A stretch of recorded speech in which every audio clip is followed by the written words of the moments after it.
Hello guys, welcome back to our channel Fantasy World. இன்னைக்கு என்ன வீடியோல என்ன பார்க்க போறோம் அப்படினா ஸ்லாம் டங்க் அனிமியோட எபிசோட் 51 கான எக்ஸ்பிளனேஷன் தான். இந்த எபிசோட் ஸ்டார்டிங்ல ரெண்டு டீம் பிளேயர்ஸ்மே ஒருத்தர் மேன் டு மேன் மார்க் பண்ணி நிக்கறாங்க. அதுலயும் முக்கியமா மாக்கிய மார்க் பண்ணி ரியோட்டா நின்னுகிட்டு இருக்கான். இத பார்த்துட்டு அந்த ரிப்போர்ட்டருக்கு கொஞ்சம் கன்ஃபியூஷனா தான் இருக்குது. சோகோகோட மார்க்கிங் எல்லாரும் கரெக்ட்டா தான் இருக்குது. பட் ரியோட்டா வந்து மாக்கிய மார்க் பண்ணிருக்கிறது கிட்டத்தட்ட ரியோட்டாக்கு அவனுக்கு 16 சென்டிமீட்டர் டிஃபரன்ஸ். இது வந்து எப்படி கரெக்ட்டா இருக்கும் அப்படினு சொல்லிட்டு அந்த ரிப்போர்ட்டர் யோசிக்கிறாங்க. அதே மாதிரி மாக்கியமே ரொம்ப ஈஸியா ரியோட்டாவோட தலைக்கு மேல பால டீம்மேட் கிட்ட ஈஸியாவே பாஸ் பண்றான். அந்த 5 நம்பர் பிளேயரும் பால வாங்குன உடனே ஷூட் பண்றதுக்கு பொசிஷன் எடுக்கறான். இருந்தாலும் அக்காகி உள்ள புந்து அந்த பால தடுத்து விட்டுறான். எல்லாரும் உடனே ஒரு ஃபாஸ்ட் பிரேக்குக்கு போங்க அப்படின்னு சொல்லிட்டு அக்காகி சொல்றான். பாலுமே ரியோட்டா தான் செம ஃபாஸ்டா ட்ரிப்ளிங் பண்ணி முன்னாடி கொண்டு வரான். ஆனா ரியோட்டாக்கு முன்னாடி மாக்கி இந்த வாட்டி டிஃபென்ஸ் பண்றதுக்கு வந்துறான். அதனால ரியோட்டா வந்து பாலத்துக்கு மிட்சி கிட்ட கொடுத்துறான். ஆனா மிட்சி ஷூட் பண்ண வரும்போது கரெக்ட்டா ஜின்னுமே வந்து அங்க ஜம்ப் பண்ணிடுறான். நீ கண்டிப்பா ஷூட் பண்ண மாட்டேன்னு எனக்கு தெரியும் அப்படின்னு ரியோட்டா சொல்றான். அதே மாதிரி மிட்சியுமே வந்து ஷூட் பண்ணாம அப்படியே பால் அவனை தாண்டி ட்ரிப்ளிங் பண்ணிட்டு கொண்டு வரான். அவன் வந்து வெறும் 3 பாயிண்டர் மட்டுமே ஷூட் பண்றவன் கிடையாது அப்படின்னு சொல்லிட்டு ரியோட்டா நினைக்கிறான். மிட்சி தான் பால் ட்ரிப்ளிங் பண்ணி கொண்டு வரான். என்னோட ஃபர்ஸ்ட் லேஅப் ஷாட் வாங்கிக்கோங்க அப்படின்னு சொல்லிட்டு மிட்சி பால பாஸ்கெட்டுக்கு பக்கத்துல கொண்டு போயிடுறான். பாஸ்கெட்டுக்கு பக்கத்துல போனதுக்கு அப்புறமா ஒரு கை உள்ள புந்து தடுத்து விட்டுருது. மாக்கி தான் பயங்கரமா தடுத்து விட்டுறான். அந்த பால் ஜின்னு எடுத்துக்கிட்டு திரும்ப ஆப்போசிட் சைடு வேமா ஓடி வந்துகிட்டு இருக்கான். அந்த பக்கம் ஜின்னு கியோட்டா ரெண்டு பேரும் வந்துகிட்டு இருக்காங்க. அப்படியே ஆப்போசிட்ல ஹானமிச்சி ரூகாவா ரெண்டு பேரும் வெயிட் பண்ணிட்டு இருக்காங்க.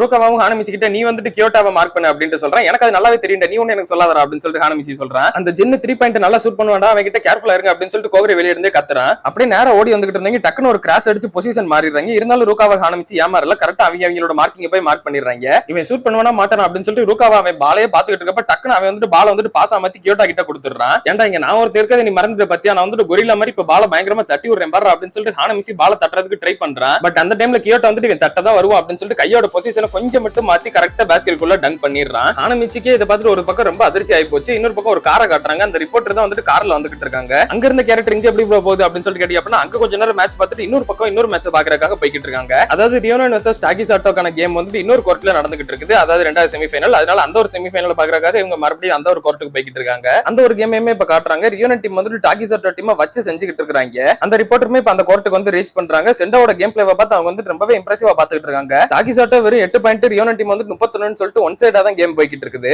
அந்த ரிப்போர்ட்டர் ஐடாவுமே பார்த்தோன்னே ஓ நீ இங்க வந்துட்டியா அப்படின்னு சொல்லிட்டு நினைக்கிறேன். ஆமாடி நீ வந்துட்டு வெளியே இருக்குன்னு சொல்லிட்டு ரொம்ப ஃபீல் பண்ணாத, நீ வந்துட்டு எப்பயும் போல ஹார்ட் ஒர்க் பண்ண ஒரு நாள் நீமே செண்டோ மாதிரி சூப்பரா விளையாடலாம் அப்படின்னு சொல்லிட்டு அவங்க அக்கா சொல்றாங்க. அதெல்லாம் இப்ப ஒன் யார் கேட்டா ரிப்போர்ட்டர் வேலைக்கு தானே வந்து அதை மட்டும் போய் பாரு அப்படின்னு சொல்லிட்டு ஐடா சொல்றான். அந்த ரிப்போர்ட்டருமே இப்ப கேம் உட்காந்து பார்க்க ஆரம்பிக்கிறாங்க. அவங்களுக்கு பார்த்த உடனே துண்டா தெரியுது ரியோனன் டீம் வந்துட்டு பயங்கர பவர்ஃபுல்லா இருக்காங்கன்னு சொல்லிட்டு. உள்ள விளையாடுற டாகிசாட்டோ பிளேயர்ஸ் எல்லாருமே வந்து பயங்கரமா திணறிக்கிட்டு இருக்காங்க. ஒருத்தனுக்கு ரொம்பவே இலக்கிது, ஒரு பால் கூட அவங்க கையில கூட போக மாட்டேங்குது. அந்த அளவுக்கு ரியோனன் டீம் வந்து ஒரு செமிஃபைனல் வர வந்த டீமை போட்டு பயங்கரமா வச்சு செஞ்சுக்கிட்டு இருக்காங்க. இந்த கேப்ல அப்படியே மறுபடியும் சோகோக்கு கேம் பார்த்தா கைனன் டீம் வந்துட்டு 6 பாயிண்ட், சோகோக்கு 0 பாயிண்ட் சொல்லிட்டு இருக்காங்க. இந்த கியோட்டா பயவுல தான் வந்துட்டு அத்தனை பாயிண்ட் எடுத்துருக்கான். அதனால ஹானமிச்சிக்கு ரொம்பவே டென்ஷன் ஆகுது. ஏன்னா அவன் தான் மார்க் பண்ணிக்கிட்டு இருக்கான் இல்லையா கியோட்டாவா, அவனால எதுவும் பண்ண முடியலன்னு சொல்லிட்டு ரொம்ப டென்ஷனோட நிக்கிறான். அடுத்த கேம்குள்ள பால் வந்துட்டு ரியோட்டா கிட்ட இருக்குது. அவனுக்கு வந்துட்டு யாருக்கு பாஸ் பண்றதுன்னு சொல்லிட்டே தெரியல. எல்லாரும் கரெக்டா மார்க் பண்ணி நின்னுகிட்டு இருக்காங்க. கேம்ல இப்ப 4 நிமிஷம் முடிஞ்சு போச்சு. இப்படியே போச்சு அப்படின்னா நமக்கு வந்து ரொம்பவே கஷ்டம் தான் அப்படின்னு சொல்லிட்டு ஆயக்கோ சொல்றா. கோகரேமே வந்துட்டு ஏதாவது பண்ணுங்கடா, நல்லா லாட ட்ரை பண்ணுங்க அப்படின்னு சொல்லிட்டு சேர் பண்ணி பாக்குறான். அன்னியர் ரியோட்டாவும் பால தூக்கி மிட்சி கிட்ட கொடுக்குறான். ஆனா மிட்சியால ஜின் இருக்கிறவரை அங்க எதுவுமே பண்ண முடியல. சரி இவனை தாண்டி ஷூட் பண்ண முடியாது அப்படின்னு சொல்லிட்டு அவனுக்கு ஒரு ஃபேக் கட்டிட்டு டக்குனு பால தூக்கி அகாகி கிட்ட பாஸ் பண்ணிடுறான். அகாகி பால பாஸ்கெட்டுக்கு பக்கத்துல கொண்டு வந்து ஜம்ப் பண்ணும்போது கியோட்டோவுமே வந்துட்டு அங்க ஜம்ப் பண்ணிடுறான். 2 டிஃபென்ஸ் ஜம்ப் பண்றாங்க, அகாகியும் ஜம்ப் பண்றான். அதுலயும் கியோட்டா வந்து சூப்பரா ஜம்ப் பண்றான். அதனால அதுவே வந்துட்டு எல்லாருக்கும் செம ஷாக்கா இருக்குது. இவன் எவ்வளவு தூரம் ஜம்ப் பண்ண எனக்கு என்னடா அப்படின்னு சொல்லிட்டு அகாகி வந்து அவனால ஒரு ஆளா கூட மதிக்கல. அப்படியே பால் வந்து அவன் முன்னாடியே டங்க் பண்றான். போட்ட போடல தக்காளி கியோட்டாவே வந்துட்டு அப்படியே கீழே பொத்துன்னு ஒழுகுறான். அப்படியே கியோட்டா கீழே உட்காந்துக்கிட்டு இருக்கப்ப அகாகி அவனை பார்த்துட்டு மன்னிச்சிருப்பா தம்பி அப்படின்னு சொல்லிட்டு போறான். ஹானமிச்சிக்கு இதை பார்த்துட்டு சந்தோஷம் தாங்க முடியல. இவ்வளவு நேரம் டிப்ரெஸ்டா இருந்தவே பாத்தியாடா குரங்கு பையில உனக்கு இதெல்லாம் தேவைதான்டா அப்படின்னு சொல்லிட்டு பயங்கரமா ஆட்டம் போட்டுக்கிட்டு இருக்கான். ஆனா ஹானமிச்சி சந்தோஷமா இருந்தா அகாகிக்கு தான் பிடிக்காதே. வண்டியிலே ஒரு கொட்டிட்டு உன்னோட ரோல் என்னன்னு சொல்லிட்டு நீ வந்து கரெக்டா ஞாபகம் வச்சு அதை மட்டும் பண்ணு அப்படின்னு சொல்றான். அந்த பக்கம் ரியோனன் கேமை பார்த்துட்டு மறுபடியும் இந்த 2 ரிப்போர்ட்டர் வந்துட்டு வேமா உள்ள ஓடி வந்துட்டு இருக்காங்க சோகோக்கு கேமை பாக்குறதுக்காக.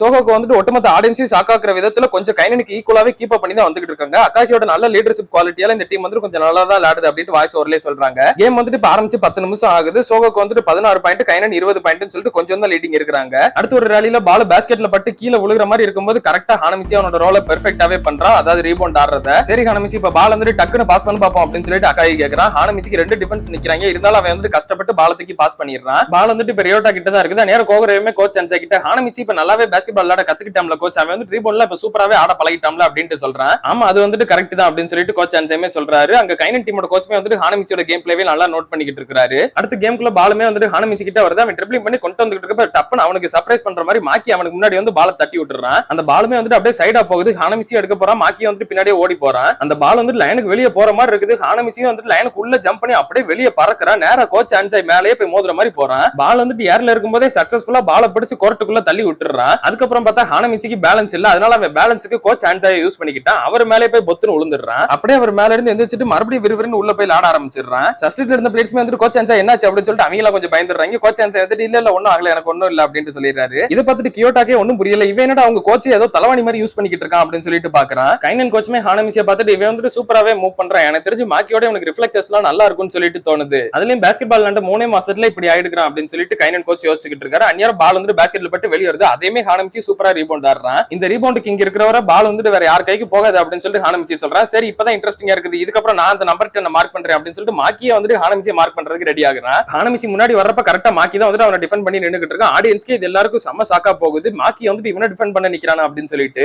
அப்பதான் ஹானமிச்சி வந்துட்டு மாக்கியோட மூஞ்சி முழுசாவே பாத்துருப்பான் போல. அம்மா உனக்கு வந்துட்டு எத்தனை வயசு இருக்கும், நீ உண்மையிலே ஹை ஸ்கூல் ஸ்டூடெண்ட் தானே என்ன அப்படின்னு சொல்லிட்டு கேக்குறான். என்னடா பைத்தியம் மாதிரி பேசிக்கிட்டு இருக்க அப்படின்னு சொல்லிட்டு கியோட்டாமா அந்த பக்கம் இருந்து கத்துறான். ஏன்டா குரங்கு பையில என்ன நினைச்சிட்டு இருக்கீங்க, உங்களோட பழைய ஸ்டூடெண்ட் எக்ஸ் ஸ்டூடெண்ட் எல்லாம் கூப்பிட்டு வந்து விளையாட வச்சுக்கிட்டு இருக்கீங்களா அப்படின்னு சொல்லிட்டு ஹானமிச்சி கேக்குறான். டே லூசு பையில, அவர் வந்துட்டு தேர்ட் இயர் தான்டா படிக்கிறாரு, அவரோட வயசு வந்துட்டு 17 தான்டா அப்படின்னு சொல்லிட்டு கியோட்டா சொல்றான். ஹானமிச்சிக்கு ஒரே அதிர்ச்சியா போச்சு, என்னது 17 வயசு தானா அப்படின்னு சொல்லிட்டு அவன் மாக்கியோட மூஞ்ச பாக்குறான். மூஞ்ச பார்த்ததுக்கு அப்புறம் இல்ல நான் ஒத்துக்கவே மாட்டேன், ஏன்டா அப்படி போய் சொல்லிக்கிட்டு இருக்க அப்படின்னு சொல்லிட்டு கியோட்டா கிட்ட கத்துறான். அப்புறம் ரெஃபரியுமே விசில் பண்ணிக்கிட்டே உள்ள வந்துட்டு தம்பி கேம் ஆனா கேம் மட்டும் ஆடணும்ப்பா, உள்ள வந்து இப்படி எல்லாம் கதை பேசிக்கிட்டு இருக்க கூடாது அப்படின்னு விசில் பண்றாரு. ஹானமிச்சி கியோட்டா ரெண்டு பேருமே ஒருத்தன் பார்த்து முறைச்சுக்கிட்டு நிக்கிறாங்க. இந்த வாட்டி வெறும் வார்னிங்கோட ஒரு அடுத்த வாட்டி இப்படி எல்லாம் பண்ணீங்க அப்படின்னா கேம் அவுட்டே பேன் பண்ணிடுவேன் பாத்துக்கோங்க அப்படின்னு சொல்லிட்டு ரெஃபரி சொல்றாரு. இதை பார்த்துக்கிட்டு இருந்த சோயோ பிளேயர்ஸ்மே வந்துட்டு மாக்கியோட ரியாக்ஷனை பாக்குறாங்க. இவன் வந்துட்டு என்னடா மாக்கியவே இப்படி கோவமாக்குற மாதிரி அவனை வச்சு ஃபன் பண்ணிக்கிட்டு இருக்கானே, இவன் வந்துட்டு மாக்கிய பயங்கரமா கோவமாக்கிட்டான்னு மட்டும் தெரியுது அப்படின்னு சொல்லிட்டு அவங்களே வந்து யோசிக்கிறாங்க. மாக்கியும் அக்காகி பக்கத்துல ஒரு சீரியஸ் டோனோட பக்கத்துல வந்து நிக்கிறான். சரி ஏதோ ஒரு பயங்கரமான சம்பவம் இருக்க போது, மாக்கியவே வந்துட்டு ஹானமிச்சி கோவமாக்கிட்டான் அப்படின்னு சொல்லிட்டு எதிர்பார்த்துக்கிட்டு இருந்தா அவன் ஹானமிச்சியை பார்த்துட்டு என்னைய பார்த்தா உனக்கு வயசு அதிகம் மாதிரி தெரியுதா, அப்படின்னா என்னோட அக்காகி பார்க்க வயசான மாதிரி தானே இருக்கான் அப்படின்னு சொல்லிட்டு கேட்கறான். ஏன்டா இந்த ஹானமிச்சி தான் இப்படி இருக்கான்னு சொல்லிட்டு பார்த்தா மாக்கியுமே இப்படி பேசுறானே அப்படின்னு சொல்லிட்டு அங்க இருந்து ஒட்டுமொத்த பேருக்கு செம்ம ஷாக்காகி போச்சு. ஹானமிச்சி அக்காகியை பார்த்துட்டு ஆமா நீங்க சொல்றது கரெக்ட் தான் அப்படின்னு சொல்லிட்டு சொல்றான். வாடா ஹானமிச்சி பாத்துக்கலாம் அப்படின்னு சொல்லிட்டு மாக்கிய சொல்றான். சரி ஓல்ட் மேன் நான் வந்துட்டு ரெடியா தான் இருக்கேன் அப்படின்னு சொல்லிட்டு ஹானமிச்சியை சொல்றான். அந்த ரிப்போர்ட்டருமே வந்துட்டு இப்பதான் ஸ்டேடியம்குள்ளே வராங்க. இந்த கேம் எப்படி போய்கிட்டு இருக்குன்னு வேமா பாப்போம் வா அப்படின்னு சொல்லிட்டு அவங்க கதவை திறந்து உள்ள பார்த்தா ஹானமிச்சி சூப்பராவே ஒரு ரீபவுண்ட்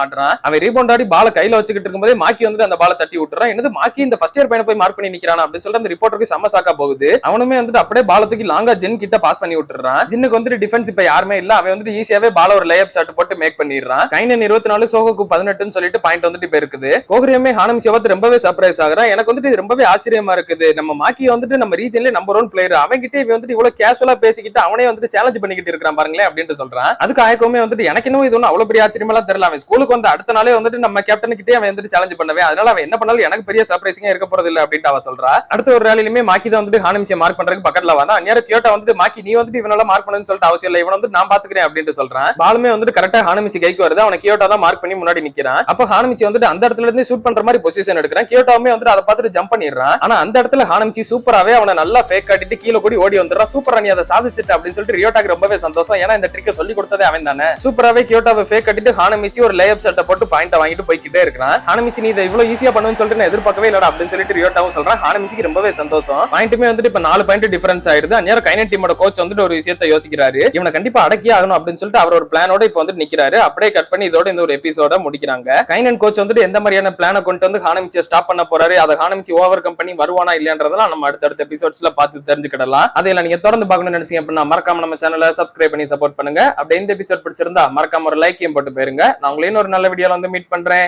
Bye guys.